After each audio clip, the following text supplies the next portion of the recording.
Bueno, tomamos contacto entonces con la coordinadora de la Comisión de Armonización, Tami Pustilnik. Tami, muchísimas gracias por el contacto. ¿Cómo está? Hola Matilde, ¿cómo estás? Muy buenas tardes. Bueno, la primera pregunta, en la Comisión de Armonización, como plantea el constituyente Atria, ¿es posible revivir el quórum de 4/7 para que finalmente quede eso y no los 2/3 que hoy día parece que están incomodando a muchísima gente? Sí, yo creo que sería un poco más precisa, Matilde, yo no hablaría de revivir, porque efectivamente dentro de las atribuciones de la Comisión de Armonización, una de ellas es levantar alerta sobre posibles incongruencias, incompatibilidades, incoherencias, y por lo tanto, más que revivir un determinado tema que se haya zanjado por el Pleno, acá yo creo que es importante explicarle a las personas que dentro de nuestras atribuciones está precisamente levantar sobre algunas incoherencias que podamos encontrar. Y dentro de esta conversación, que tiene que por supuesto darse en concreto ya desde la próxima semana, hemos conversado que dentro de estas incoherencias, una de ellas podría ser precisamente que no existe un quórum correcto para reformar la Constitución, y eso no es porque no nos guste el quórum que está actualmente, y creo que eso es importante también resaltarlo, es porque la propia norma señala en su último inciso, en el último párrafo, hace alusión a un quórum que no existe. Entonces ahí es cuando la Comisión de Armonización podría levantar esa alerta y decir, ¿sabes qué? Hay un artículo que hace alusión a un quórum que es inexistente, y si a eso lo sumamos, y de aquí también es importante, si a ese le sumamos a una norma también aprobada por el Pleno que habla de la supremacía constitucional, es decir, que la Constitución está por sobre las leyes, uno también podría decir que en el fondo es bastante válido decir que hay una incoherencia porque podríamos reformar la Constitución con un quórum más bajo que una ley ordinaria. Claro, ahí estaría entonces el argumento y eso es lo que ustedes podrían hacer en armonización. Así es, principalmente es una propuesta, yo creo que también eso es importante. La Comisión de Armonización va a levantar esta alerta, va a decir que hay una incoherencia o una incompatibilidad, ¿cierto? Y por lo tanto va a dar una solución, pero siempre la última palabra la tiene el Pleno. Exactamente. Ahora, y eso también abre la conversación sobre cuáles van a ser las atribuciones de la Comisión de Armonización, porque muchos dicen no tiene ni goma ni lápiz, sino que solamente destacador. ¿Qué herramientas son las que va a tener la Comisión de Armonización? ¿Qué pasa con la redacción de muchas de las normas que claramente si quedan mal redactadas tienen un significado absolutamente distinto? Una coma puede cambiar todo el sentido de una norma. ¿Qué es lo que va a pasar? ¿Cómo van a trabajar? Es que eso está ya zanjado. El reglamento general de la Convención Constitucional en el artículo 77 señala cuáles son las atribuciones de la Comisión de Armonización.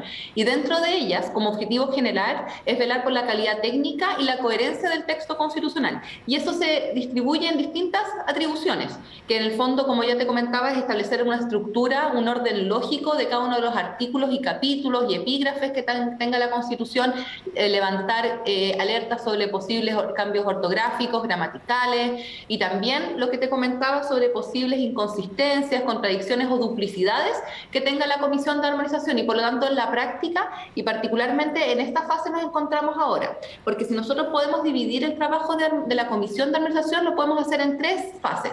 La primera es establecer los capítulos de la nueva Constitución, lo cual fue zanjado la semana pasada.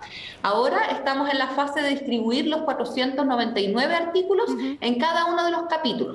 Y ahora, la próxima semana y la siguiente, vamos a empezar a hacer la armonización propiamente tal, y con las atribuciones que establece el propio reglamento, y que por ningún caso podemos alterar el fondo del articulado. Perfecto. Nos queda claro, pero bueno, siempre es necesario recordarlo porque no tenemos todas las normas ni todos los reglamentos tan frescos en la memoria, sobre todo porque son muchísimos. Pero y a título personal se lo quiero preguntar como constituyente. ¿A usted le gusta el quórum de 2/3 para una reforma constitucional? Es que yo creo que ahí habría que hacer una diferencia, porque lo que se está discutiendo es un quórum de 2/3 para reformar la Constitución respecto de este actual Congreso, ¿cierto? Y esa es la polémica que se ha generado. Eso es lo Yo que al menos soy de la Sí. ¿Perdón? Eso es lo que le estoy preguntando, si usted está de acuerdo con eso. No, yo no estoy de acuerdo. Yo estoy de acuerdo con que el mismo quórum que se establezca para reformar la Constitución sea el que se aplique, ya sea para este Congreso como para el futuro Congreso. Pero que sea, porque pudiera ser de 2/3 o de 4/7, ¿cuál a usted le parecería más razonable?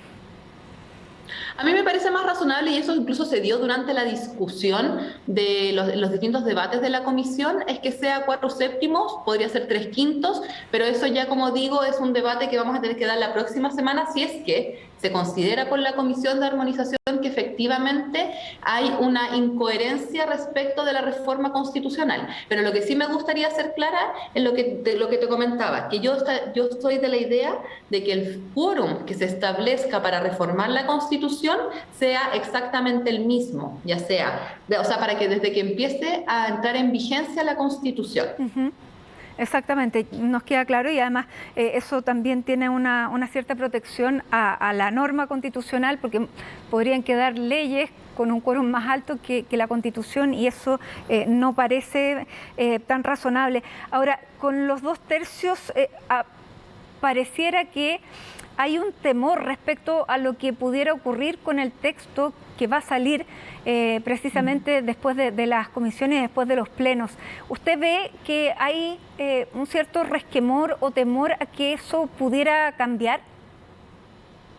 Sí, yo soy de la postura, Matilde, de que no podemos desconfiar de la democracia. Y por eso estaba siendo tan tajante en el sentido de que el quórum que establezca la propuesta de nueva Constitución tiene que regir in actum, ya sea para este Congreso o para el futuro, porque el actual Congreso fue democráticamente electo y legítimamente debe cumplir sus funciones. Y por lo tanto, la Constitución no se protege de la democracia, ya sea con la configuración que tiene el Congreso actual o con las configuraciones que se den en el Congreso futuro.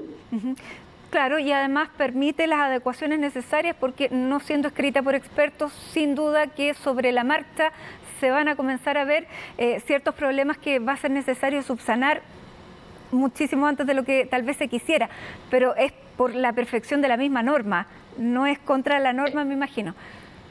Exactamente, o sea, incluso es de esperar que en la primera etapa de la nueva Constitución, por supuesto que esta va a necesitar algunos ajustes, y por lo tanto, a mi impresión es que no resulta razonable que tengamos que esperar, por ejemplo, hasta el próximo Congreso para que podamos dar lugar a muchas de las reformas que sí van a ser incluso necesarias para hacer operativa la propia Constitución.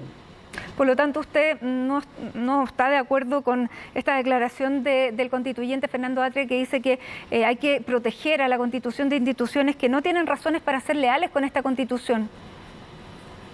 No, la verdad es que no estoy de acuerdo. Como te comentaba antes, no podemos desconfiar de la democracia, y la Constitución no se protege de la democracia. Al contrario, tenemos que confiar legítimamente en las distintas instituciones que tenemos y avanzar democráticamente en las reformas que sean necesarias. Incluso creo que es importante también contarle a las personas que dentro de las normas que se aprobaron, una de ellas señala que para determinadas reformas sustanciales, una de ellas del sistema político, se requiere siempre de un referéndum, es decir, de un plebiscito, salvo que dentro del Congreso el quórum sea de 2/3.